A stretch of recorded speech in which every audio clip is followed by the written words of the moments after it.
ప్రత్యేక రైళ్లు నడిచినాయి. దీనివల్ల రైతులకు దళారీ బెడద తప్పింది. రవాణా ఖర్చు దాదాపు 40% తగ్గింది. ఎక్స్పోర్ట్స్ సైతం పెద్ద ఎత్తున అవైలబిలిటీ లేకొచ్చింది. మా ప్రభుత్వం రాకమునుపు అరటి ఎక్స్పోర్ట్స్ 23,000 టన్స్ ఉంటే మా ప్రభుత్వం 23-24కి వచ్చేసరికి 3 లక్షల టన్నుల ఎక్స్పోర్ట్స్ అరటి. ఇది ఎక్కడ 23,000, ఎక్కడ 3 లక్షల టన్నులు. ఎక్స్పోర్ట్స్ సైతం పెద్ద ఎత్తున అవైలబిలిటీలోకి తీసుకొచ్చినాం. రైతులకు అదనంగా 20-40% రేట్లు పెరిగాయి. మరి ఈ ప్రభుత్వం ఏం చేస్తా ఉందని అడుగుతాను. చంద్రబాబు నాయుడు అనే వ్యక్తి ఏం చేస్తా ఉన్నాడని అడుగుతా ఉన్నా. నిద్రపోతున్నాడా?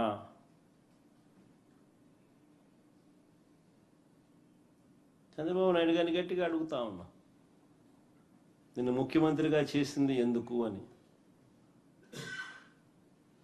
గాడిదలు గాయడానికా నిన్న ముఖ్యమంత్రిగా చేసింది అని అడుగుతా ఉన్నా. కాదు కదా, గాడిదలు కాయడానికి కాదు కదా.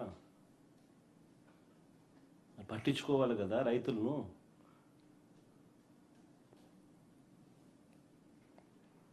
చివరికి ఏ స్థాయిలో నిజంగా చంద్రబాబు నాయుడు గారి ప్రభుత్వాన్ని చూస్తే బాధ ఎక్కడ అనిపిస్తుందంటే, పులివెందుల్లో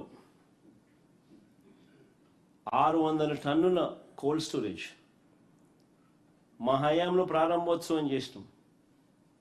ఆ కోల్డ్ స్టోరేజ్ ఆపరేషన్లో లేదు, కరెంటు బిల్లులు ఖర్చు అవుతాయని. That is the flight of farmers. ఈరోజు ఆంధ్ర రాష్ట్రంలో రైతుల పరిస్థితి అంత దయనీయంగా ఉంది.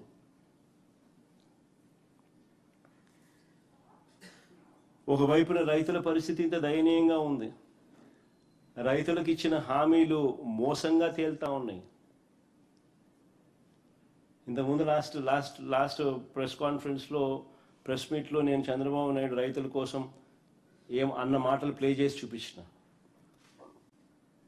నాశనం చేసి ప్లే చేసి చూపించిన. మీ అందరి సమక్షంలోనే జరిగింది. పిఎం కిసాన్ కాక అన్నదాత సుఖీ బాబా 20,000 ఇస్తానన్న మాటలు ప్లే చేసి చూపించిన ఇక్కడ ఇదే టీవీలోనే. మళ్ళా ప్లే చేస్తే రిపీట్ అవుతుంది కాబట్టి ఐఎమ్ స్పేరింగ్ దట్ గెస్చర్. రైతులకు ఇచ్చిన ప్రతి మాట మోసంగానే తయారైపోయింది. రైతుల బ్రతుకులు అగమ్య గోచరంగా తయారయ్యాయి.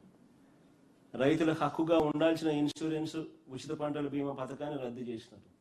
ఇన్పుట్ సబ్సిడీ సమయానికే సీజన్ ముగిసేలోగా ఇచ్చే ఇన్పుట్ సబ్సిడీ దొరకకుండా పోయింది. ఆర్బీకేలు నిర్వీర్యం అయిపోయినాయి. ఈ క్రాప్ వ్యవస్థ తెరమరుగైపోయింది.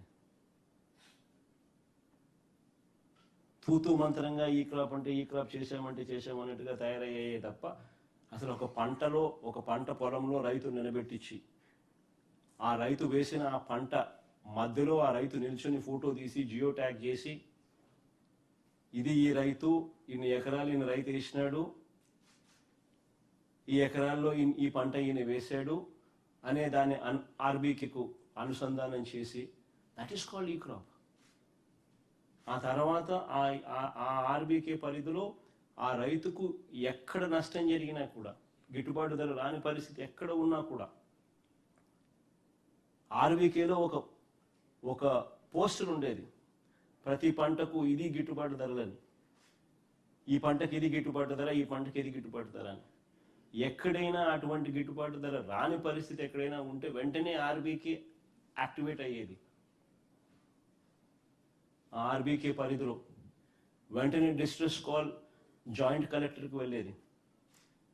Joint collector was also assigned as joint managing director Markfed. వెంటనే జాయింట్ కలెక్టర్ ఇంటర్వ్యూన్ అయ్యేవాడు. ఆ ఆర్బీకే పరిధిలో ఆ పంటను కొనుగోలు చేసేవాడు, మార్కెట్లో కాంపిటీషన్ క్రియేట్ చేసేవాడు. దాదాపుగా 7,457 కోట్లు ఖర్చు చేసినాం మేము మార్కెట్ ఇంటర్వెన్షన్ ఫండ్. గిట్టుబాటు ధరలు రాని పరిస్థితి ఏ రైతుకు కూడా రాకూడదు అని చెప్పి ఆరాటపడ్డ పాలన ఆ రోజుల్లో. ఒక పక్క ఏమో ఒక అన్ని రైతుల జీవితాలు చిన్నాభిన్నమై కనిపిస్తూ ఉన్నాయి, ఇచ్చిన హామీలన్నీ మోసంగా కనిపిస్తూ ఉన్నాయి, రైతుల పరిస్థితి దయనీయంగా మారింది. మరోవైపున టాపిక్ డైవర్ట్ చేసేందుకు మోసాలతో చంద్రబాబు నాయుడు ఏమంటాడు, రైతన్నా మీకోసం అంటూ ప్రచారం చేసుకుంటాడు. పేపర్లో అయితే ఈనాడు పేపర్లో చూస్తే పేపర్ కటింగ్ చూడండి ఒకసారి, రైతన్నా మీకోసం అంట. ఏమంటాడు, కార్యక్రమాన్ని రాష్ట్ర వ్యాప్తంగా విజయవంతం చేసిన రైతులందరికీ ధన్యవాదాలంట. అసలు రైతుల దగ్గర